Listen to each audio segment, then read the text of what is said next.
Welcome back to my classroom. My name is Christine, and today we're going to be covering one of the first of many videos, which will be covering phrasal verbs. So some of you guys may have run into phrasal verbs while learning English in your academies or maybe learning by yourself. And these are some of the most confusing verbs that are in the English language because they have a large range of meanings. So today we are going to be covering one phrasal verb, put. And we're going to be looking at both the literal meanings of the word put as well as the phrasal verb meanings, meaning more of the not so, it doesn't necessarily look like that's the meaning. There's more meaning behind that verb. It might sound a little bit confusing at first, but as we start seeing the examples and as I start explaining the meanings, then we're going to get a better understanding. So let's look at the examples first. So, as I said before, we're going to be using the verb put. And so our first phrase we're going to be covering is put down. So, as you can see here, I have two types of meanings here. I have in blue the literal meaning, meaning that is exactly what it sounds like. It is the actual meaning of the verb, as opposed to the phrasal meaning, meaning a phrase. It could be a little bit idiomatic, so there's more meaning behind that phrase. So let's cover the literal meaning, which you guys probably know already for put down, our first phrase. So I have this marker, and so the example sentence is, put that marker down. So I'm going to have that marker and I'm putting it down. Putting it below where I am, so I'm putting it down. So knowing what putting down means, let's try to move on to the phrasal sentence. His girlfriend always puts him down. So obviously his girlfriend is not taking him and putting him physically down on the ground. What this actually means is that she's insulting him. Because just like when you put this marker down on the ground, you are above the marker. So when you put someone down in English, that means that you feel like you are above them in the sense that you have a higher status than them, and therefore you could be insulting them.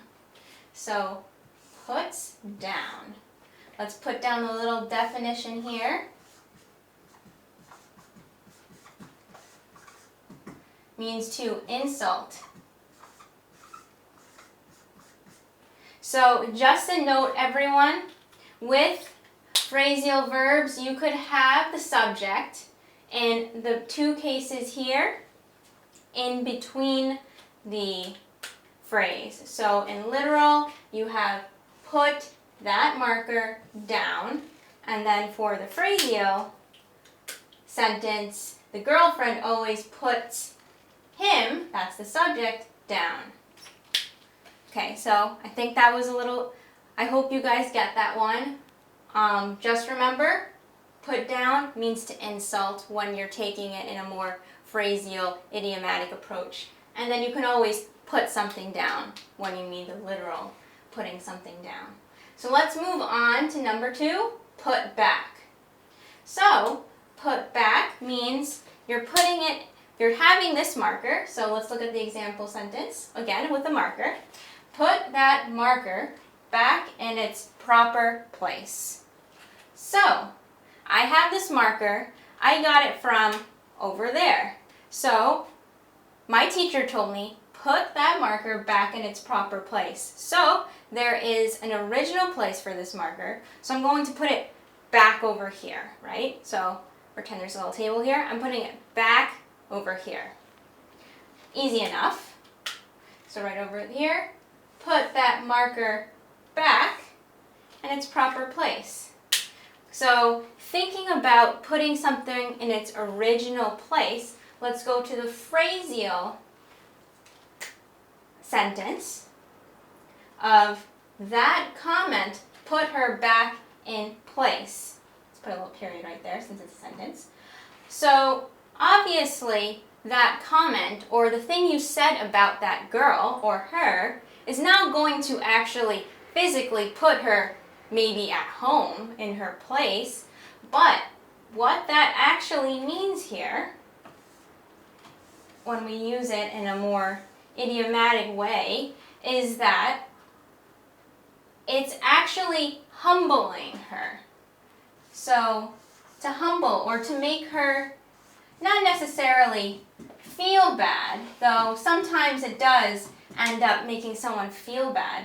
But let's say you're very proud and you shouldn't be proud, then sometimes you need to have a little bit, you need to be humbled a little bit. You need to lower your pride. So it means to humble. Because here was your place before. You were more humble, you had less pride, but maybe as time went on, you had more pride. You felt a little bit more confident. And so sometimes a comment will put someone back in place if you say, hey, you shouldn't be that proud. You still have a lot to learn. That comment I just said will put you back in your place.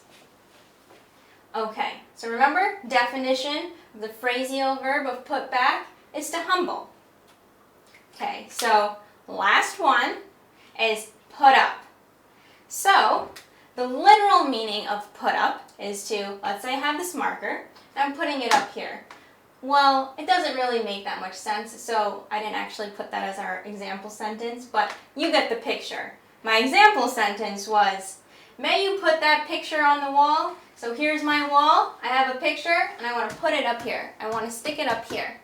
So, once again, put up right there, and then we're trying to stick it on the wall, or we're trying to place it somewhere.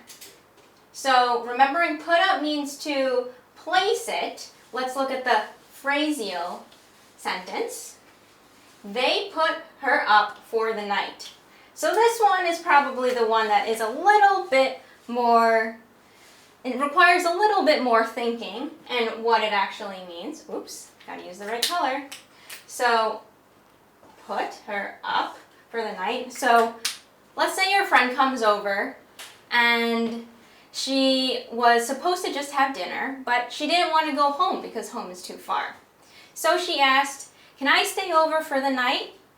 And so what you would say later on, maybe to your other friend the next day, you say, well, I put up my friend for the night. You're not putting her up on the wall, but what that means is that you're giving her a place to stay. You're finding a place in your home for her. So like this sentence, they put her up for the night. That means that they provided a place in their home for her to stay. So definition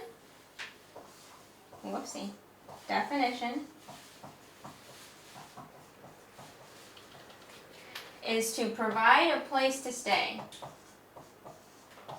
So oftentimes when you put up someone, it doesn't really have, it has a meaning that that there weren't any plans ahead to have them. It was kind of a spur of the moment in the sense of, hey, today can I stay over? Or maybe tomorrow can I stay over? Not, hey, next year can I stay over? So not as much planning time. Provide a place, come on marker, a place to stay. So these are my 3 example phrasal verbs using put. You guys are probably going to run into a lot of other phrasal verbs with the word put because there's so many in the English language and I could only cover 3 today. So I hope that you guys take some time to practice using these in your conversations at school or maybe with your friends, but just remember to keep practicing, and if you need to review them again, just look at the example sentences because they'll be really helpful in seeing the original meaning as well as the phrasal meaning. So once again, thank you guys for watching our videos. If you like what you saw, or even if you didn't like what you saw, just click that subscribe button over here. And if you want to see any other of our videos, then just click on the links over here. Thanks!